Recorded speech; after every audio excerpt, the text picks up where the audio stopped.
well is specialize in one thing, don't diversify. And oftentimes we think we have our hats in many different places and we're doing different things, and you know, you're maybe doing this, like my husband does EO bands, I don't do that. And so it's like if I were doing that, it would take my time away from my Young Living oils business. And so, you know, occasionally he needs my help, and so we were strategizing last night about ways that, you know, I don't need to have any hand in that. You know, I don't want to even have people messaging me about them. You know, it's like I want it to directly go to his site that he can actually, you know, take those orders and do it all on his own. You know, and so it's just something where you have to set boundaries. And she was talking about like girls doing Jamberry and doing, you know, all different things. And I was speaking to one of our girls today. She came over to the pool and we were just chatting about, you know, same thing, like, you know, if you're into Rodan and Fields, I mean, there are so many good things out there. EO bands are the bands I wear. They're just diffuser bands. So, eobands.com. So, but again, don't ask me about them, ask my husband. So it's his deal. But the thing about it though, you guys, is that when we get involved in too many things, like she was saying, you tend to split up your time. You're thinking that, you know, you're going to do a little here and a little there and one of them's going to hit, but it just kind of gives your friends whiplash. They think, well, what is she doing now? You know, and it's like, well, okay, wait, we're doing this, and okay, wait, we're doing that. And it's the same thing with all of our stuff in lives. We get kind of into this, not rut, but like idea that we want to do more. Like more is better. And more is not better. There's riches and niches, and I teach that all the time, that it's better for you guys to really focus on one thing. Right now, you guys know that we're in the finishing stages of my book, and that has taken a lot of time, but I'm doing it for my team. I'm doing it for specifically for Young Living, like so that I can actually help share what oils are and how they are different without being salesy, you know, so that, you know, it doesn't talk about companies. It just talks specifically about oils and the facts without all the hype. And yeah, that's taken a lot of time for me to do that, but I also did it in a month that was very slow for me anyways. And I wanted to be able to do that for my team and for myself, and it helped me research as well. I can't tell you guys enough to teach.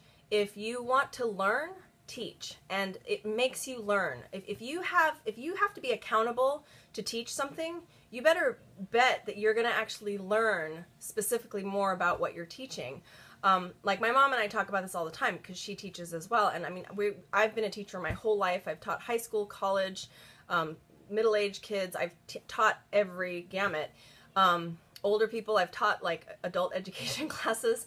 And it's just wild because, you know, we don't know everything. I don't know everything. I'm a specialist in some areas of my life because I have like intense degrees from that. But on other things that I want to teach, if I want to teach it, I better learn it, you know? So I encourage you guys to learn as much as you can about essential oils and about whatever it is that you're doing, but specialize. So if you're going to specialize in something, like people ask me all the time, are you not going to be a photographer anymore? And realistically, no. To give you the short answer, it's no. I've been doing it for 16 years. I love photography, but I'm kind of done. And a girlfriend of mine, one of the girls on my team, we were talking a while ago about, she said, you know, her therapist said that every 10 years, a healthy person changes their career every 10 years. And I thought that's very interesting because just about 11 years ago, I heavily involved myself in wedding photography. And now I'm kind of like, it's not that I don't like it. I do. I think weddings are amazing and they're beautiful and they're fun.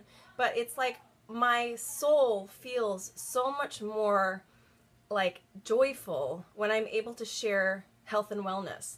And so that's why I've kind of transitioned into that. I've started, you know, people know that, you know, my Temple Suite page has been up for much longer than I've started selling oils. I've been doing different things for free just to help people. And my husband is always like, you know, you help everybody but your family. And so this was a perfect fit for me because I can do it, make a living at it, but also help people. And I often help tons of people that aren't even on my team, and they are always like, well, why do you do that? And it's just only because I know that it's going to come back around. Like, I know that in this industry, because it's wild, you guys, we have found a company that that there's not a lot of backstabbing. I mean, there's some fear. I see a lot of women living in fear, and that to me is sad. It makes me sad for them. Because that fear of somebody stealing their person or some, you know, sale going to someone else, or, you know, that needs to stop. because that's a big deal with Young Living, is that we've got this family of people that are willing to help each other even if it doesn't benefit them. And I love that. And so I encourage you guys to do the same. In business, we often hold everything tight to our chest, and we don't want to give any trade secrets away. And that's detrimental. So when it comes to this fall and the business, what happens in the fall, you guys, is exciting. There's this kind of rebirth. Everybody is excited to start again. You know, they're like on it. So you could even go so far as to, I mean, this is a little tricky, but like our August, school is starting for some people. Some people are already back in school. Start thinking of creative ways for you to capitalize on that. And that is a hard word for people to understand or even grapple with, because they think, oh, I don't want to sell anything and I'm not a salesperson. We're not talking about you becoming an icky salesperson. And that's what I love about this business. We are in the business of helping people. And it's your attitude. If your attitude is one where you genuinely love helping people and genuinely don't care if they buy it or not, they'll buy it. And what I mean by that is, I've got like a girlfriend who comes over all the time, and she's like, you know, she'll buy single oils off me every once in a while. She'll buy little samples, just like she, you know, I sometimes won't even charge her. I'm like, here, take it, just enjoy, like, you know, you're learning and using. But she's gotten to like really trust me, and we're friends now, you know. And she said to me the other day that she really is drawn to the fact that I'm never stuffing anything down her throat, that I'm always just generous with my time. And of course I would love for her to buy oils, you know, because I know how much it would help her. I am also not stupid. I am not going in, I'm eyes wide open here, you guys, and that's what I encourage you to do. Oftentimes we have this kind of tail between our legs. Oh, like I don't really want to, you know, I'm a little nervous. Like, you could buy from someone else. Own it, you guys. Own the fact that you're an oil lady. Own the fact that you love what you do and that you can help people. And don't push anything on anybody ever. It's kind of like when they want it, they want it. And I was talking to a friend today, a different friend, about like witnessing to people when you're, you know, trying to, you know, you've got a friend that you've been debating with over theology for years. And it's like, at what level do you stop? You know, because it's fun to debate. And for me, it's like, well, I stop the moment they stop asking questions. You know, I don't ever want to force Jesus down someone's throat, much less essential oils down someone's throat. And I get trapped by that because I'm excited. You know, you get really excited, like, oh, these people are going to love it, you know, or like, they need to know Jesus. Like, you get really excited. It's called being a true believer. And when you truly believe in something, I promise you, it's hard for you not to scream from the rooftops for people to get on board with you. And that's the problem with oils, is that we get so excited that we just want to shake somebody and say, but you don't understand. They're amazing, you know? And so it's hard because people are like, you are nuts, like verifiably nuts. And I'm encouraging you guys to think about what they're seeing. That passion will go a long way, but sometimes it backfires. And so I encourage you guys to just be who you are, be excited, allow your face to light up when they ask a question, but stop shoving it down their throats, because then it becomes salesy. So what we're going to talk about today in the next few minutes, we're going to try and do this pretty short, is just what we started talking about yesterday, which is having that intentional relationship. And so this year I've decided to put myself out there. I'm very introverted. People don't know that about me, but I'm very introverted. I get very tired and kind of sucked dry when I'm around a lot of people. Like, it's a little bit overwhelming for me.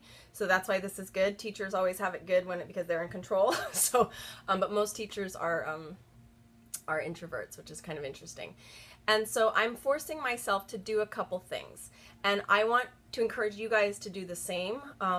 In that I want you to consider joining a club or doing something that you like. Like, I love hiking. I love being outside. I hate gyms. Like, if anyone told me to join a gym club, I'd be like, no thanks, you know. But I love cycling. I love hiking. And a girlfriend of mine yesterday, I invited her to the pool, and she said, oh, I can't come, but we're gonna go hiking on Saturday. And I'm like, oh, I'll go hiking with you. Like, I love it. And it's 5:45 in the morning on Saturdays, but apparently a huge group of people get together and hike. And I don't do that enough. Like, I don't get out there and meet new people. I will go and do things that I'm safe and comfortable in. So I'm going to do it. I'm going to force myself this coming Saturday to wake up super early and go on a hike. And I love the hike anyways, so I figure if nothing else, I'll get a great workout. But I'm going to be intentional about meeting new people. I'm not going to talk about oils. If somebody brings it up, oftentimes people are like, oh, what do you do? And I'm like, oh, I work from home. I have an amazing life. If they don't ask specifically what I do, I don't go any further. I do my 30-second commercial, but in a more passionate way without saying I'm an oil lady, because you have to remember, we are in a world right now that oils are hot, meaning everyone's doing it. So chances are people are like, oh, you're one of those. So I just lead with the passion. Oh, I have the best life in the world. I get to stay home. My son goes to school. I work from home. It's amazing, and what I do is amazing. That passion alone will get them asking questions. I don't actually even tell them I'm an oil lady, okay, until they ask further. But genuinely and generally, I turn the conversation back around on them. So the best thing you can do is be intentional about being relational. And what I mean by that is, oftentimes when I go on walks with people, because when you're hiking or walking, you're actually better to communicate with each other. I actually have a list in my head, and I know this seems really maybe not genuine, but it is, because I'm genuinely interested, of questions. It's like a first date, right? You go on a first date and you're like, not sure what to ask, like, why is he not talking to me? Like, there's that weird awkwardness. It's the same thing when you meet new people. Think about this. You could talk about you all day long. That's just how it is. So I play to that. I play to the human nature. And I ask them questions constantly. And oftentimes my girlfriends, again, if they're new girlfriends, they'll be like, you're kind of interviewing me. It's weird. But they laugh about it, but they like it. They always do, because I want to know everything. I want to know their background. I want to know where they're from. And so again, if I'm on a longer walk or in a one-on-one situation, I will ask as many questions as I can. So think about the general stuff and memorize them. I mean, we call it our bag of tricks in photography, where we have literally standard shots that we do. And in relationships, it's the same thing. Like, you would have standard questions that you would ask. Again, ones that you might be interested in. I always want to know where they're from. I want to know what their background is. I actually will ask what their religious background is, because that does share a lot with me about who they are and how they were brought up. I will ask, what they do, what their husbands do. I ask all the specific, typical questions, but then I start asking different things, like, again, anything, it depends on where the conversation goes, but I will ask really specific relational questions, like, again, getting into, for whatever reason, we always get on like a health topic, because that's what I'm into. And I just ask them like what their deal is and what they do. Oh, I see you're working out today. Like, how cool. How often do you do this? Like, do you love hiking? Like, I'm a cyclist. What else do you do? And so just asking questions. When they start asking about you, be super careful about not talking too much. Always bring it back to them. So give a short answer them. They want to get to know you too. But be careful about that trap, because the trap is that they're going to ask you something that, oh, you just have so much to give.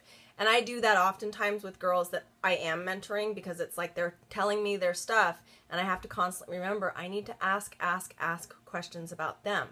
So I want you guys to get in the habit of doing that, but then be intentional about joining new things. So this year I'm going to be joining the PTA. I've never done that before in my life, and I'm a little nervous about it, but I'm going to do it. So the first meeting is next Tuesday. So I'm going to go in. And again, I'm not going in with the intention of like selling a bunch of oils. I'm going in because I don't have a lot of girlfriends, quite frankly. I have 2 that I really care about, but I don't have a ton of friends. I'm not interested in a ton of friends, but I do like to be the person that invites people over to my house, and I will have like pool parties, and I didn't do that last year. We had so much going on, and I'm usually the room mom that's not actually the room mom. I'm usually that mom that just tends to try to get people together. And again, there's no ulterior motive. I just want to, like, I'm even thinking, which is so outside of my comfort zone, but of somebody at the pool, again, a random person, because I'm always talking to random strangers at the pool, asked me, or was telling me that right down the street, like walking distance, there's this brand new, like, kind of wine bar that does wine tasting. And I'm like, I don't really drink wine. I will occasionally, but we don't drink in the house really at all.